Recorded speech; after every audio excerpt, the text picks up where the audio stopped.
years had saved. All right, let's move on to matters energy now. The Senate Standing Committee on Energy earlier today locked horns with the management of Gulf Power over the rising cost of power in the country. Now, the committee remained adamant that the managing director, Francis Njogu, must appear before the standing committee. But Gulf Power had opted to send their general manager, that is Norman Munyiri, who appeared too oblivious of the issues of interest to the committee. Jasmine Murani has the details. No sooner had the Senate Standing Committee on Energy begun questioning Gulf Energy General Manager Norman Munyiri than the process was halted altogether. We always want to have the top, the policy maker, the person who is able to answer our questions promptly. And I'm very disappointed that this organization, which is having very crucial information in terms of what we are investigating, that is to reduce the cost of power in the country. And the topmost person is not taking it seriously.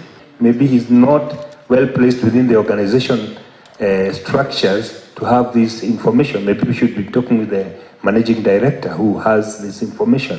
Maybe members, we should first of all ask ourselves, are we talking to the right person? Norman Munyiri, the general manager at Gulf Power, seemed unable or unwilling to respond to pertinent questions raised by the committee.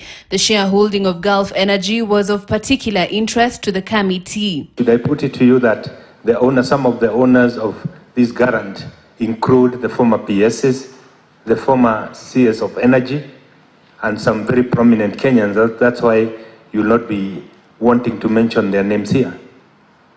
Would we be aware that former PS Nyoike owns part of it, former PS Dioroge owns part of it, former CS Kiraito owns part of it? Would you be in a position to know?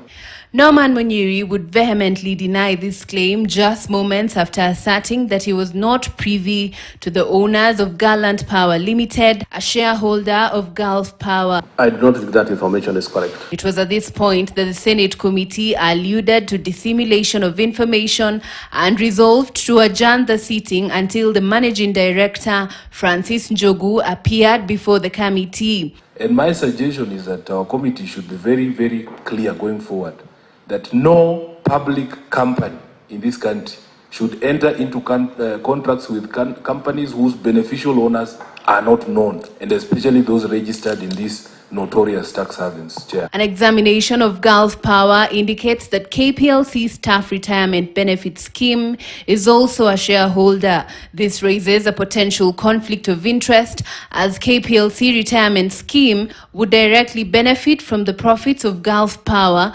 despite being the buyer of the net electrical output produced by Gulf Power. You're selling power to Kenya Power and you have them as some of the shareholders. Is that not conflict of interest? Jasmine Murani for KTN News. All right, now